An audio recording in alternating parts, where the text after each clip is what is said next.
proche de ce berceau tropical et africain. Tous nos ancêtres étaient africains. Tous nos ancêtres étaient africains. Nous sommes tous africains, Karine. Bah oui, moi je le sais en revanche. Ça veut dire que tous nos ancêtres... Je suis comme vous, je suis comme vous. Ça veut dire que tous nos ancêtres, Yves Coppens, en Afrique, il y avait du soleil, tous nos ancêtres étaient noirs? Ah, tous nos ancêtres étaient certainement bruns, parce que, étant donné l'ensoleillement de l'Afrique, et étant donné probablement la peau nue qu'ils avaient il y a 3 millions d'années, ils ne pouvaient pas être autrement que bronzés. Tous les ancêtres des Danois, des Espagnols, de tout le monde, etc., étaient noirs. Oui. Pourquoi ça ne se sait pas, à votre avis? Vous le dites, vous, depuis 30 ans. Ben oui, mais ma petite voix ne porte pas suffisamment. J'ai une voix confidentielle. J'imagine la tête du monsieur hyper raciste qui est en train de regarder, qui fait non, pas vrai. Oula, demain, vous allez avoir du courrier. Yves Coppens, en fait, les humains, enfin les préhumains, sont partis dans différentes directions depuis l'Afrique. Et puis, pour s'adapter au climat, pour s'adapter à leur environnement, ils ont déterminé des traits qui étaient le plus adaptés, c'est ça?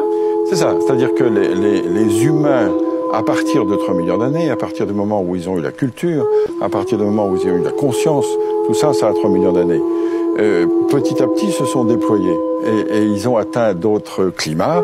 Et petit à petit, se sont adaptés à autre chose. Par exemple, pour aller en Asie, ils ont dû traverser des montagnes très très hautes, très ensoleillées. Et donc, petit à petit, leurs yeux se sont adaptés, c'est ça? En effet, l'œil bridé pourrait être dû à une sélection naturelle de ceux qui avaient la capacité d'accommoder plus que d'autres, parce que chacun sait qu'à de fortes altitudes, la luminosité est insupportable. Et comment est-on passé du noir au blanc? Là aussi, c'est un gradient de couleur, un gradient de coloration, c'est-à-dire qu'avec moins d'ensoleillement, on avait nécessité d'avoir une peau avec un écran moins fort pour que la synthèse de la vitamine D, qui est la synthèse de croissance, puisse se faire.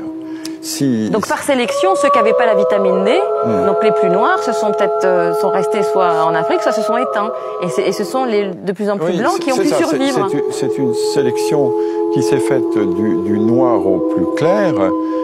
Si on a un écran de mélanine là où il n'y a pas beaucoup de soleil, la vitamine D ne se synthétise pas et on ne grandit pas. Ah. Et du coup, ça gêne évidemment la croissance et le développement de population. Donc le blanc pour vous, c'est pas une couleur? Ben, le blanc, c'est une décoloration. Les blancs sont décolorés pour vous? Oui, je suis un décoloré. Ah oui. Et l'œil bleu, c'est épouvantable ce que je vais dire. C'est un œil qui n'a pas de couleur, c'est le fond qui se reflète. Ah, c'est intéressant. Bah non. Bah si. Merci beaucoup Yves Coppens. Je voulais ajouter quelque chose qu'on ne sait peut-être pas assez. Vous savez qu'aujourd'hui, les 6,5 milliards d'hommes qui sont sur la Terre sont 6,5 milliards d'Homo sapiens sapiens. Or, dans la classification, notre classification scientifique, le genre Homo, c'est le genre humain. Le premier sapiens, c'est l'espèce sapiens, et le deuxième sapiens, c'est la race. C'est-à-dire on est tous Homo sapiens sapiens. On peut être tous racistes, ça n'a pas d'importance, puisqu'on est tous de la même race. Donc il n'y a qu'une race. Ah oui, il n'y a qu'une race. Oui. Donc oui. scientifiquement, Yves Coppens, les races n'existent pas.